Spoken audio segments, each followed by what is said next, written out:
Bonjour, mon nom est Jean-Pierre Vaillancourt, je suis professeur à la faculté de médecine vétérinaire à l'Université de Montréal et on m'a demandé, le MAPAC sponsorise une série de 2 présentations portant sur les maladies infectieuses de la volaille et la biosécurité au niveau des basses-cours. Alors, aujourd'hui, je vous présente des principes de base associés aux maladies infectieuses et à leur contrôle. Et on va parler en particulier de la grippe aviaire hautement pathogène parce que, comme vous le savez, c'est un problème important. Et j'ai une collègue française, Dr Marie Souvestre, qui a fait un doctorat sur les basses-cours et qui, elle, va se concentrer sur les mesures de biosécurité car elle a une excellente expertise à ce niveau-là pour les basses-cours. Alors, je prépare essentiellement le terrain pour sa présentation, également sponsorisée par le ministère de l'Agriculture, des Pêcheries et de l'Alimentation du Québec. On va donc commencer avec l'influenza aviaire hautement pathogène. Ce qu'on a présentement, c'est un H5N1 et il est pandémique. Certains diront panzootique. De toute façon, au final, qu'est-ce que c'est? C'est un virus très pathogénique, très virulent, qui se retrouve dans plus de 60 pays dans le monde. Son origine, c'est ce qu'on appelle le clade 2344. En fait, c'est le 2344B. Et c'est quoi ça? Essentiellement, c'est son origine. Son ancêtre, c'est essentiellement un virus qui est arrivé dans les années 90 en Chine, dans la région de Guangdong. Et c'est le fameux virus qui a tué, en fait, des êtres humains également. Maintenant, le H5N1 qu'on a ici, c'est pas le même. Il n'est pas zoonotique présentement, mais est considéré à risque de le devenir. Alors, vous avez l'origine et vous avez comme des racines. Eh bien, le virus qu'on a, il est dans cette racine-là qui est dans une pastille jaune. Et la pastille jaune, c'est pour les virus qui ont un potentiel zoonotique ou qui peuvent causer une infection chez l'être humain. Alors, le 2344B a déjà sa pastille jaune parce qu'on a 2 cas chez l'être humain. Maintenant, il y a des dizaines de milliers de personnes qui ont été exposées et on sait qu'il y a au moins 2 personnes qui ont été infectées. Les signes cliniques, c'est pas sûr que ce soit vraiment causé par ce virus-là. Il n'y a pas de transmission entre les êtres humains de ce virus-là. Donc, la santé publique est préoccupée, évidemment. On l'est tous, mais on n'est pas en mode panique. On est tout simplement au fait que c'est un virus, vous allez le voir dans quelques minutes, qui a quand même le potentiel de devenir zoonotique. Et ça, il faudrait l'éviter. C'est pour ça qu'on se parle, qu'on en discute pour essayer de contrôler la situation. Alors, comment est-ce qu'on en est arrivé là? Essentiellement, il y a à peu près 7-8 ans de ça, 2014-2015, on a eu quasiment une pandémie aussi. Il y a eu 43 épidémies partout dans le monde, dans 22 pays, plusieurs continents. Et ce qu'on s'est rendu compte, c'est qu'avec les changements climatiques, on a des changements au niveau des zones de nidification. Alors, il y a plusieurs oiseaux migrateurs qui vont dans des zones de nidification dans le nord de la Russie. Et là, avec les changements climatiques, on a des espèces d'oiseaux différentes qui généralement ne se rencontraient pas, non seulement dans les zones de nidification, mais également durant la migration, tandis que là, ils se retrouvent. Et donc, ce choc des écosystèmes a contribué à des rencontres d'oiseaux migrateurs porteurs de différents virus et ça a facilité la création de nouvelles souches et certaines souches hautement virulentes. Alors, comment ça se passe? Il y a 3 façons pour un virus d'influenza aviaire, c'est de la grippe, c'est comme chez l'humain, mais ça, c'est aviaire. Il y a 3 façons pour le virus de changer. Ça peut être par mutation, donc par lui-même, parce que l'influenza aviaire, c'est un virus ARN comme la COVID. Le coronavirus est un virus ARN. Et les virus ARN en général, ne sont pas très bons pour se répliquer à l'exact, de faire des copies conformes. Alors, des fois, ils font des erreurs. Ça peut amener des mutations qui vont résulter en des caractéristiques différentes de la nouvelle souche. Une autre façon également, ça peut être lorsque un oiseau est infecté par deux virus différents. C'est ça qu'on voit là présentement. Alors, les deux virus vont se retrouver dans la même cellule parce que ces virus-là ont besoin des cellules animales pour se répliquer. Ils injectent, si on peut dire, leur matériel génétique dans les cellules. Et là, il peut y avoir une recombinaison, c'est-à-dire des brins de génétique d'un et de l'autre vont se mettre bout à bout, créer une nouvelle version du virus, ou ça peut être des brins complets de gènes qui vont s'associer à d'autres provenant de l'autre virus pour créer, ça, on parle d'un réassortiment. Et dans tous les cas, ça nous donne une version différente du virus. On reste avec, par exemple, du H5N1, mais on va avoir des variations, ni plus ni moins. Et là, ce qui s'est passé, c'est que l'an passé, on a eu, avec des activités climatiques assez importantes, des vents violents qui ont contribué à ce que des oies européennes sauvages, qui normalement ne sont jamais au Canada, eh bien, aboutissent à Terre-Neuve. Et de là, on a vu un développement là, vers le sud.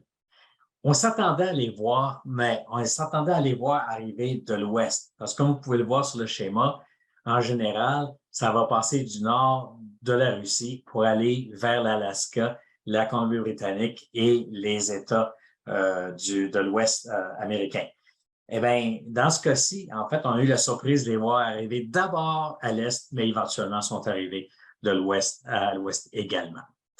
Et là, ce qui s'est passé, c'est que c'est la souche de base qui arrivait d'Europe, qu'on dit eurasienne, qui est en vert, ben, s'est trouvé à rencontrer des souches nord-américaines parce qu'on en a des virus d'influenza aviaire essentiellement faiblement pathogènes, mais quand même, c'est des influenza. Et ils ont partagé du matériel génétique pour créer différentes variants, si on peut dire, de la souche d'influenza H5N1.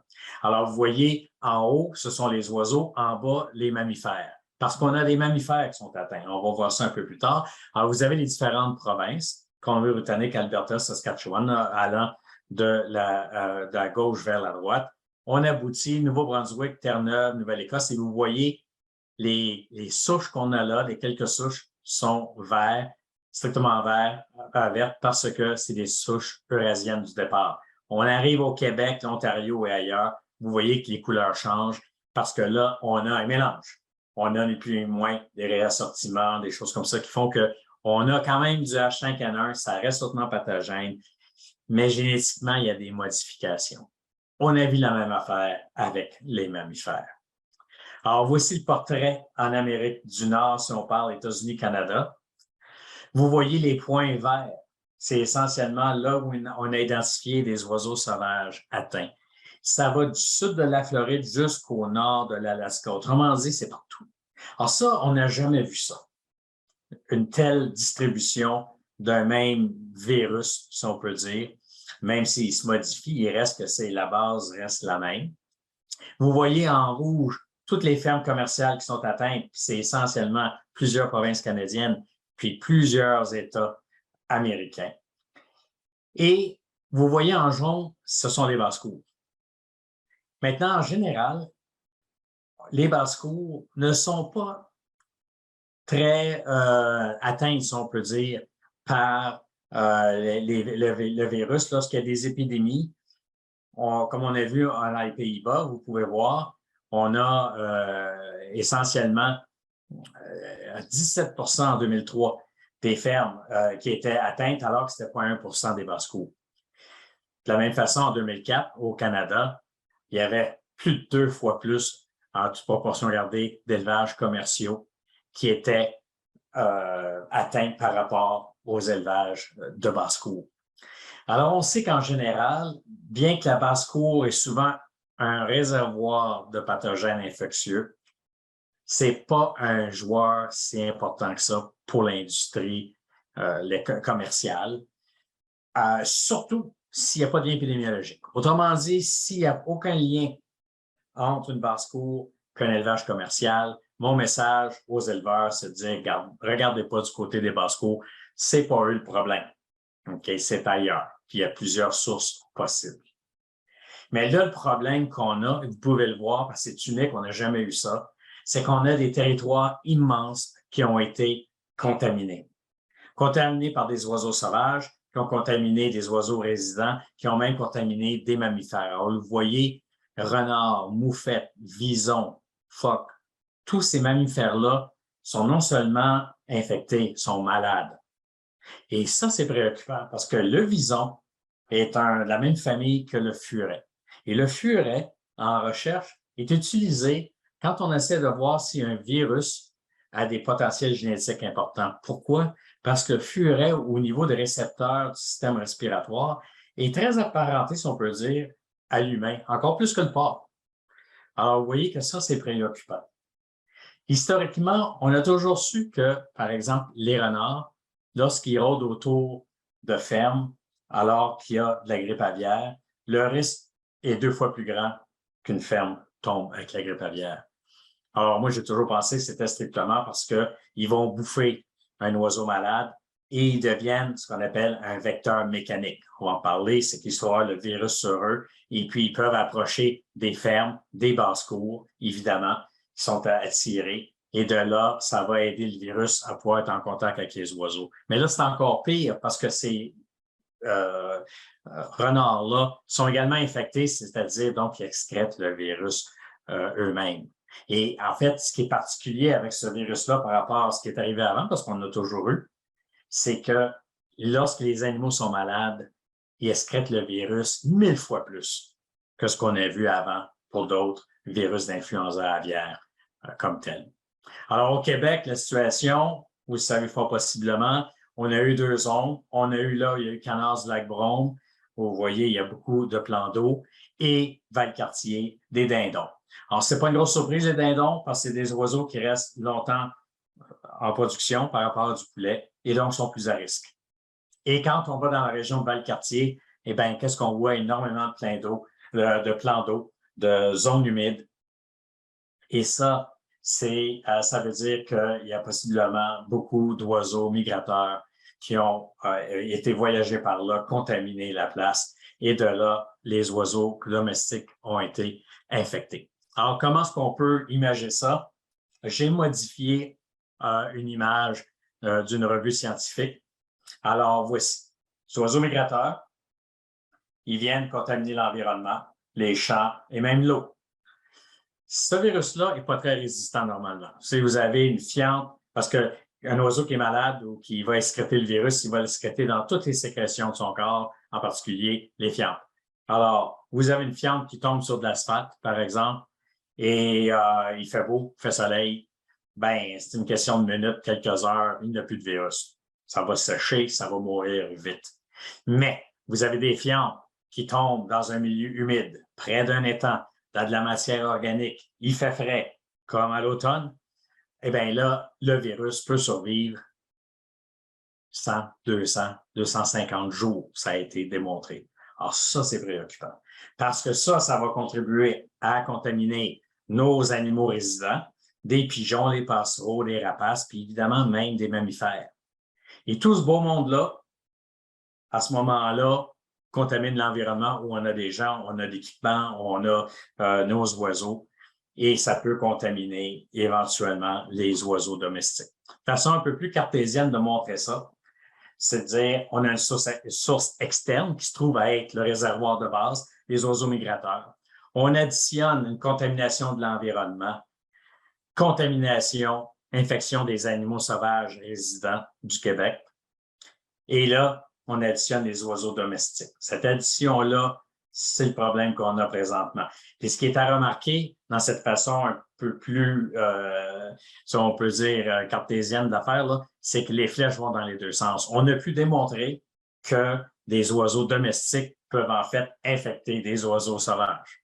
OK? Donc, ça va dans les deux sens. Si on veut régler le problème, il faut qu'on travaille à plusieurs niveaux, essentiellement. c'est d'autant plus préoccupant que depuis plusieurs années, on sait que les agents infectieux ont plusieurs opportunités de déplacement. Alors, il y a une citation en bas, ça vient en fait de l'ancien directeur de l'Organisation mondiale de la santé animale, M. Valla, Dr. Valla, qui dit, sachez qu'évidemment, les pathogènes infectieux, quand ils vont infecter un animal, il va y avoir une période d'incubation. Donc, l'animal va rester en santé pendant un bout de temps avant de tomber malade, etc. Eh bien, aujourd'hui, il y a bien des animaux qui sont capables de se déplacer sur de longues distances avant de tomber malade. S'ils tombaient malades très, très, très rapidement, ils ne pourraient pas se déplacer et ça serait un peu protecteur pour nous parce que ça part souvent de certains pays comme en Chine, des places comme ça, c'est quand même loin de nous, ça. Mais là, vous allez voir, avec avec ce virus-là, on n'est pas chanceux parce qu'on a également les mouvements, ça a repris avec la fin du confinement et tout ça, et ça favorise évidemment la contamination d'oiseaux domestiques. Alors, qu'est-ce que ça nous donne? Pour les pondeuses, ça vous donne des oiseaux qui ont l'air déprimés, un peu comme les fans du Canadien depuis quelque temps, des œufs qui sont décolorés et des lésions au niveau du système reproducteur, là, les ovarites, là, on voit c'est hyperémique et ça va causer non seulement des mortalités, mais également des baisses de production assez spectaculaires. Alors ça, c'est un cas au Canada. Je vous le présente parce que regardez, vous avez en vert la mortalité. Vous avez en bleu la production nombre 2 de 1400, ça tombe à zéro pratiquement. Ce qu'il faut savoir, c'est que l'éleveur a déclaré au dernier jour, alors que la mortalité par jour montait de plus de 1,5 et sa production était tombée à zéro. Alors que quand on regarde en rétrospective, à moins 7 jours, il a commencé à avoir des petits pics de mortalité. Pas trop spectaculaire, puis la production semblait se maintenir. Fait que je peux comprendre qu'il n'ait pas réagi rapidement, mais à moins 4 jours là, avant sa déclaration, regardez la chute spectaculaire de production. Dans le contexte actuel, sachant ce qu'on sait, avec le fait que c'est pandémique, ça frappe plusieurs pays, vous voyez quelque chose comme ça, même si les signes cliniques sont pas comme dans le livre de référence, parce que c'est vraiment le cas aujourd'hui avec ce virus-là, ça vaut la peine de signaler et signaler rapidement. Parce que le virus profite de notre inertie. Plus on prend du temps pour réagir, mieux c'est pour ce virus-là pour être transmis. Alors, pour les autres types d'oiseaux, la volaille en général, vous allez avoir des signes cliniques qui vont être très variables avec des mortalités, taux de mortalité très variables. On a eu des troupeaux de dinde où c'est mort spectaculaire. Vous voyez d'ailleurs, regardez les poumons en Ontario. Là, normalement, un poumon de poulet ou de dinde, ça devrait être un beau rose pâle. Alors, vous voyez que c'est hyperémique, c'est hémorragique, c'est complètement plein de liquide. Et normalement, on s'attendrait à avoir des signes neurologiques. Ben, des fois, on en a, des fois, on n'en a pas. Alors, vous regardez dans la littérature, sur les sites web, comment on décrit l'influenza aviaire hautement pathogène.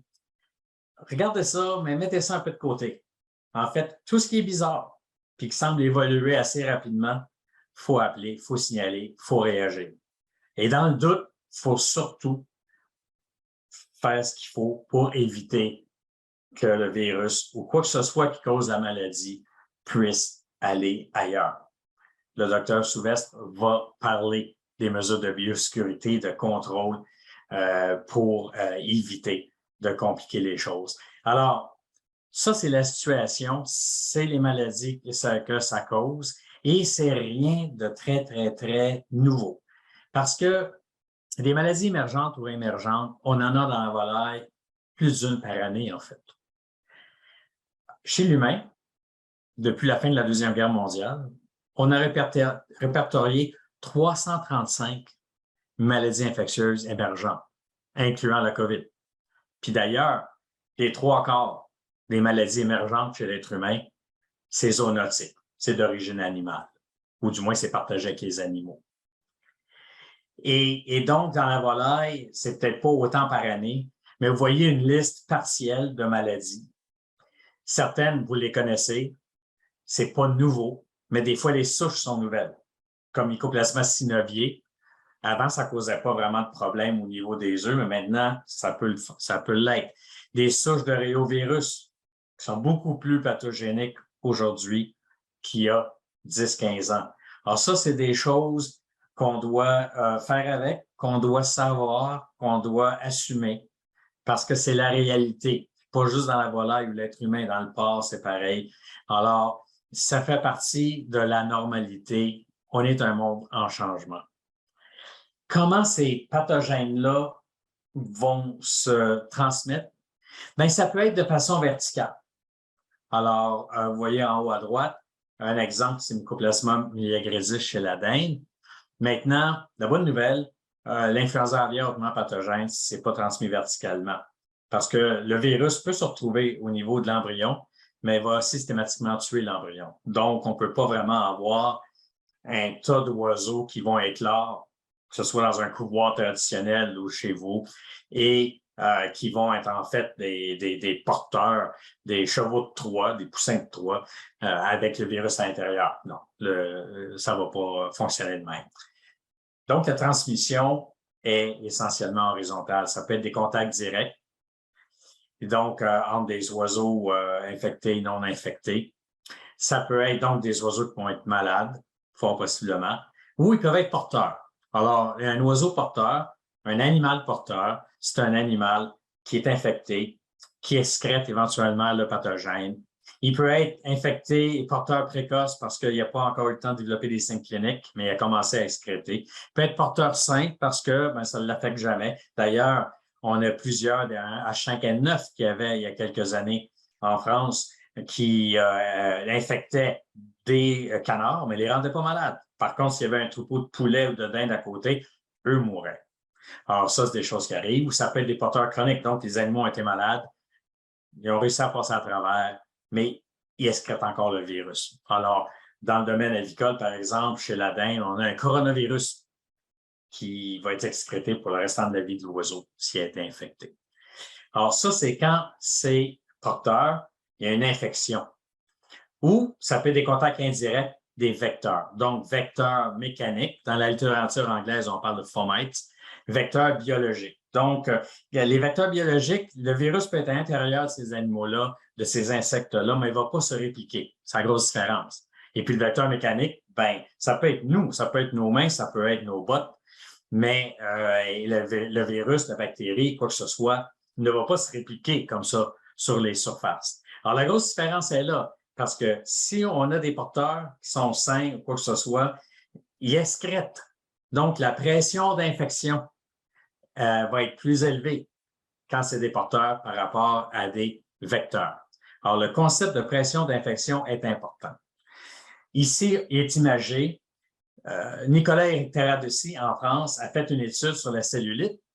Alors, ce qu'il a fait, il se disait, bon, on sait que c'est des lésions au niveau abdominal. Quand il y a des égratignures sur la peau, le colis, certaines souches de colis vont entrer en contact, ça va pénétrer, ça va causer des lésions chez l'oiseau. Maintenant, il s'est dit, ça prend combien de colis pour que ça se fasse, ça? C'est quoi la dose infectieuse?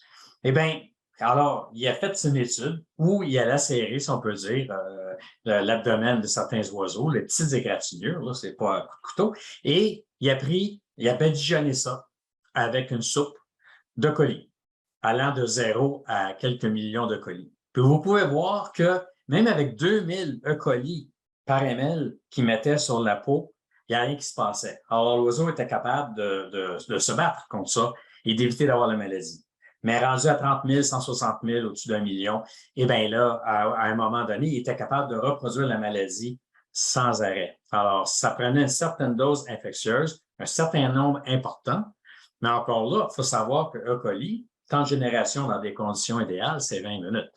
Alors, en 24 heures, là, vous allez passer d'une bactérie à des milliers de milliards de bactéries. Alors, ça peut aller très vite. Alors, donc, même si la dose infectieuse semble importante, avoir 1 milliard de particules virales ou de bactéries, là, c'est assez facile à atteindre. Et on a donc la dose infectieuse, on a des pathogènes où la dose à besoin est importante. Mycoplasma gallisepticum, qui est une maladie qu'on retrouve dans les basses-cours, et à l'occasion, dans les élevages commerciaux, 10 bactéries, excusez-moi, pas de l'anglais, 10 bactéries, c'est suffisant pour infecter un oiseau. Donc, la dose infectieuse, c'est important. Un autre concept, c'est l'indice de contamination. Alors, comment est-ce qu'on aboutit à avoir beaucoup de pathogènes qui pourraient être en contact avec un animal comme tel? Parce que la pression d'infection, c'est la quantité, mais également la diversité, si on peut dire. Parce que des fois, ça va jouer ça aussi, si on en a plusieurs. Eh bien, il y a une formule qui existe pour ça. Je ne la présenterai pas, mais je vous donne les éléments, une partie de la recette. C'est la masse du contaminant. J'en ai combien? J'ai-tu 40 000 kilos de contaminant ou j'ai 1 kilo ou 1 gramme? C'est pas pareil. Après ça, c'est quoi le pourcentage disponible? Alors ici, vous avez en plein centre un tas de fumier. Puis là, je rajoute des petits points, petites étoiles rouges là, pour démontrer, en fait, ce qui est disponible pour contaminer un animal qui est à l'extérieur, c'est ce qui est en surface. Ce qui est en plein centre n'est pas accessible, à moins qu'on décide d'épandre, prendre du fumier et l'envoyer dans les champs. Là, on se trouve à augmenter le pourcentage disponible. Alors, les exemples qu'on a à droite, on a un camion plein de dinde et puis ça pèse 40 000 kilos. Et d'un autre côté, il n'y a pas plus qu'1% qui est vraiment disponible. C'est à la surface des oiseaux, au niveau des excrétions et tout ça. Donc, c'est juste un faible pourcentage. À l'opposé, en bas, vous avez quelqu'un qui a pilé dans des fientes contaminées. Il y a peut-être seulement 1 gramme, mais ce gramme-là est complètement disponible, là. Et puis, il peut être en contact avec les oiseaux.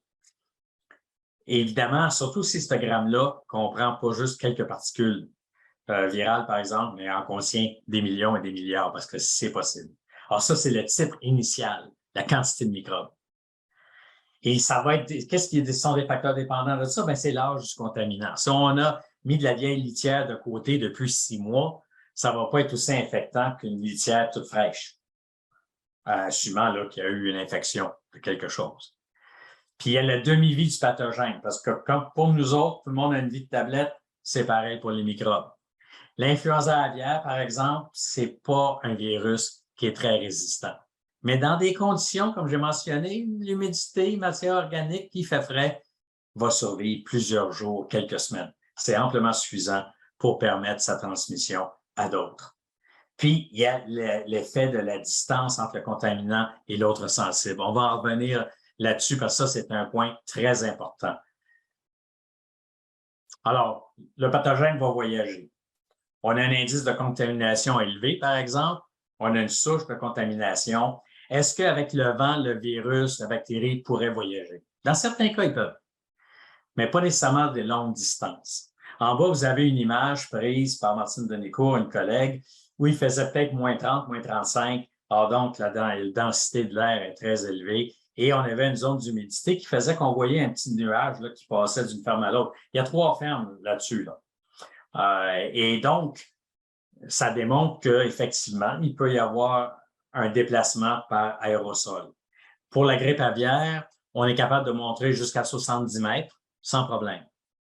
On va démontrer qu'on peut être 30 fois plus à risque d'avoir, 35 fois plus à risque d'avoir la grippe aviaire hautement pathogène si on est en dedans d'1 kilomètre d'un autre site infecté versus si on est à 10 kilomètres.